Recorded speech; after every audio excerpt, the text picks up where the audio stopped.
senhoras ministras, senhores ministros, senhores magistrados brasileiros de todas as regiões do país, da Justiça Estadual e Federal, aí incluídos juízes, desembargadores e ministros dos tribunais superiores, excelentíssimo senhor Procurador-Geral da República, doutor Augusto Brandão de Aras, senhoras advogadas e advogados, cidadãos brasileiros. O Brasil comemorou na data de ontem 199 anos de sua independência.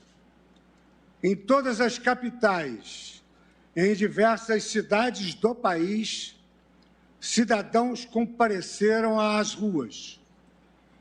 O país acompanhou atento o desenrolar das manifestações e, para a tranquilidade de todos nós, os movimentos não registraram incidentes graves. Com efeito, os participantes exerceram as suas liberdades de reunião e de expressão, direitos fundamentais ostensivamente protegidos por este Supremo Tribunal Federal.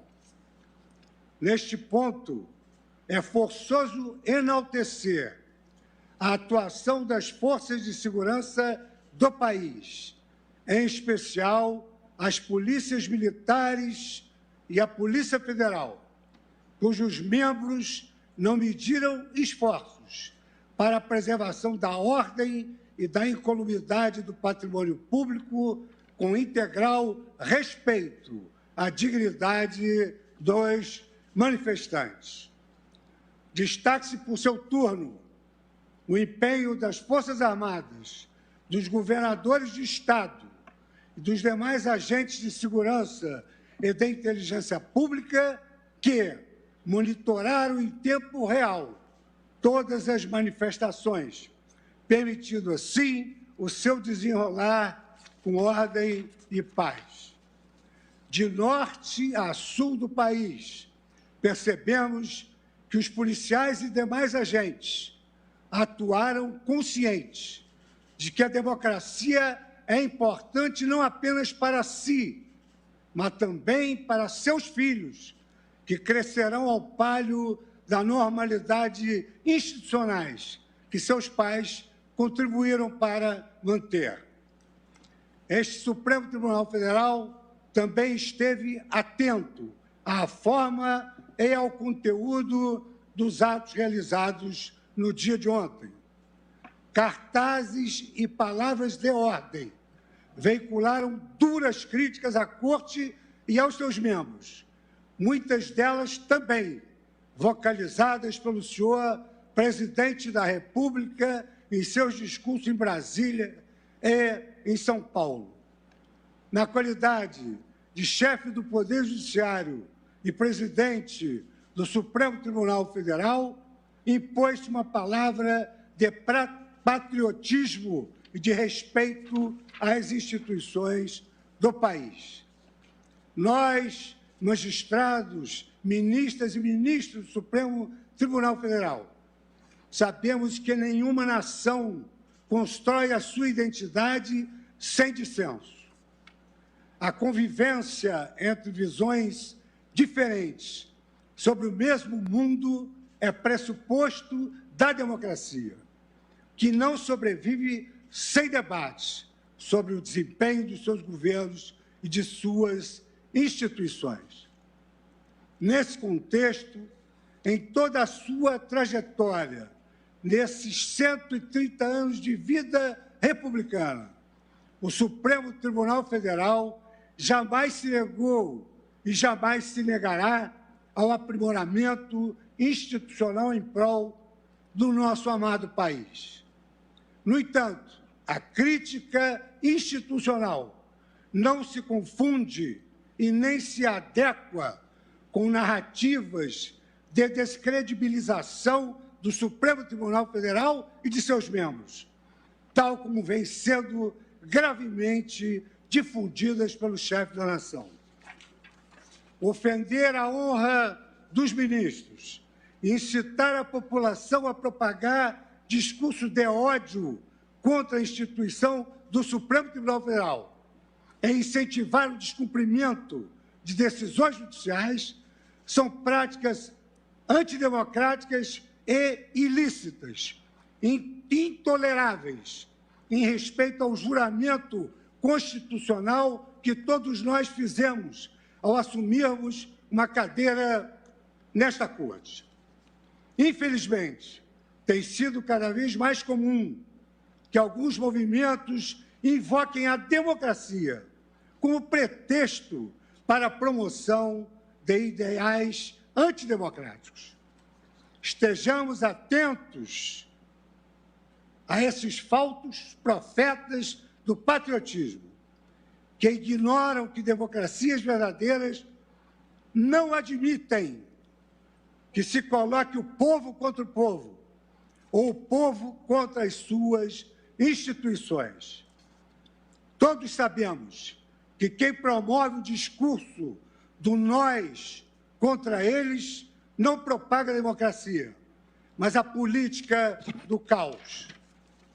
Em verdade, a democracia é o discurso do um por todos e todos por um, respeitadas as nossas diferenças e complexidades.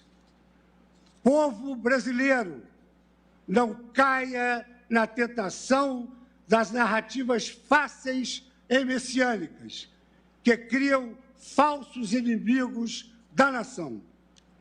Mais do que nunca, o nosso tempo requer respeito aos poderes constituídos. O verdadeiro patriota não fecha os olhos para os problemas reais e urgentes do país. Pelo contrário, procura enfrentá-los, tal como um incansável artesão tecendo consensos mínimos entre os grupos que naturalmente pensam diferentes. Só assim é possível pacificar e revigorar uma nação inteira. Imbuído desse espírito democrático e de vigor institucional, este Supremo Tribunal Federal jamais aceitará ameaças à sua independência, nem intimidações ao exercício regular de suas funções.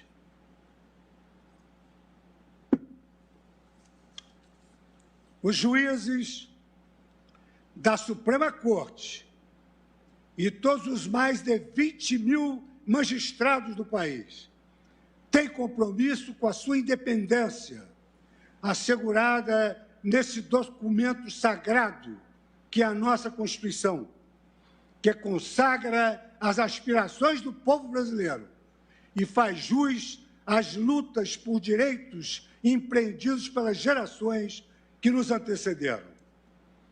O Supremo Tribunal Federal também não tolerará ameaças à autoridade de suas decisões. Se o desprezo às decisões judiciais ocorre por iniciativa do chefe de qualquer dos poderes, essa atitude, além de representar um atentado à democracia, configura crime de responsabilidade a ser analisado pelo Congresso Nacional. No ambiente político maduro, questionamento às decisões judiciais devem ser realizados não através da desobediência, não através da desordem, não através do caos provocado, mas, de certo, pelos recursos que as vias processuais oferecem. Ninguém fechará esta Corte. Nós a manteremos de pé, com suor, perseverança e coragem. No exercício de seu papel, o Supremo Tribunal Federal não se cansará de pregar fidelidade à Constituição. E, ao assim proceder, esta Corte reafirmará, ao longo de sua perene existência, o seu necessário compromisso com o regime democrático, com os direitos humanos e com respeito aos poderes e as instituições deste país. Em nome das ministras e dos ministros desta Casa, eu conclamo os líderes do nosso país a que se dediquem aos reais problemas que assolam o nosso povo. A pandemia, que ainda não acabou e que já levou para o túmulo mais de 580 mil vidas brasileiras e levou a dor a esses familiares que perderam entes queridos. Devemos nos preocupar com o desemprego que conduz o cidadão brasileiro ao limite da sobrevivência biológica. Nos preocupar com a inflação que corrói a renda dos mais pobres e a crise hídrica que se avizinha e que ameaça a nossa retomada econômica. Esperança por dias melhores é o nosso desejo e o desejo de todos, mas continuamos firmes na exigência de narrativas e comportamentos democráticos, à altura do que o povo brasileiro almeja e merece. Não temos mais tempo a perder.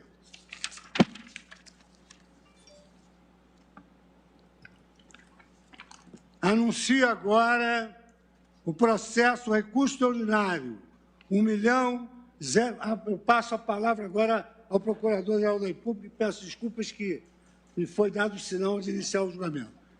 Concedo a palavra agora a Sua Excelência, o Procurador-Geral da República, Dr. Augusto Brandão de Aves. Excelentíssimo senhor ministro Luiz Fux, presidente do Supremo Tribunal Federal, na pessoa de quem cumprimento as senhoras ministras, os senhores ministros desta Casa e aos demais membros do Judiciário Brasileiro. Caros colegas do Ministério Público Brasileiro, nobres advogados, demais autoridades, servidoras e servidores, senhoras e senhores. Acompanhamos ontem uma festa cívica com manifestações pacíficas que ocorreram hegemonicamente de forma ordeira pelas vias públicas do Brasil. As manifestações do 7 de setembro foram uma expressão de uma sociedade plural e aberta, característica de um regime democrático. Após longo período de distanciamento social, a vacinação já possibilita que concidadãos reúnam-se pacificamente para manifestarem-se. A voz da rua é a voz da liberdade e do povo, mas não só.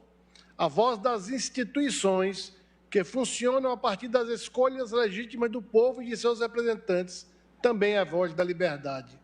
Como previsto na Constituição Federal de 88 e em nossos sistemas de leis, discordâncias, sejam políticas ou processuais, hão de ser tratadas com civismo e respeitando o devido processo legal e constitucional. Mencionando a doutrina do ministro Marco Aurélio, abro aspas, o devido processo é a liberdade em seu sentido maior, fecho aspas. O próprio povo brasileiro, em 88, outorgou-nos a Constituição, chamada de democrática, que é o nosso consenso possível e que todos juramos observar e proteger. Então, como previsto na Constituição Federal de 88 e no ordenamento jurídico elegido a partir dela, quando discordâncias vão para além de manifestações críticas, merecendo alguma providência, hão de ser encaminhadas pelas vias adequadas, de modo a não criarem constrangimentos e dificuldades que saem justiças ao invés de soluções. Eis o primado do devido processo em face do voluntarismo. Construir decisões legítimas, respeitáveis, sólidas, ainda que não sejam unânimes. O Ministério Público Brasileiro, como instituição constitucional permanente, segue trabalhando pela sustentação da ordem jurídica e democrática, pois não há estabilidade e legitimidade fora dela. Dentre os alicerces do constitucionalismo moderno está o da divisão ou separação das estruturas de exercício do poder estatal. Esse princípio está nas raízes do constitucionalismo, presente nas experiências históricas que insurgiram contra o absolutismo e culminaram no surgimento do Estado de Direito, diga-se, Estado de segurança jurídica, Estado de verdade e de memória. Invocando as lições da história de Aristóteles e John Locke, que distinguiram as funções estatais, cabendo a Montesquieu, na obra clássica, O Espírito das Leis, teorizar o princípio da divisão ou da separação dos poderes, demonstra-se a necessidade de fragmentar o exercício do poder do Estado em diferentes estruturas orgânicas e funcionais, de modo a proteger a liberdade dos indivíduos, dos cidadãos brasileiros. O princípio da separação de poderes foi acolhida na Constituição Americana de 1787, na Constituição Francesa de 1791 e tornou-se verdadeiro dogma da ciência política e do direito constitucional, a ponto de se dizer que não há verdadeiramente Estado constitucional sem a adoção formal e material desse princípio. No Brasil, a separação e a harmonia entre os poderes foi adotado desde os projetos da Constituição do Império e integra a nossa história constitucional, sendo um dos marcos estruturantes da nossa República. Tamanha é a sua importância que o professor Paulo Bonavides, em seu curso de Direito Constitucional, coloca o princípio da separação de poderes como a garantia máxima da Constituição democrática, liberal e pluralista. O saudoso professor, nascido na Paraíba, destaca na sua obra que esse princípio é, abro aspas, emblema de resistência a poderes autocráticos e a formas de governo havidas por usurpadoras de direitos e garantias fundamentais da pessoa humana. Fecho aspas.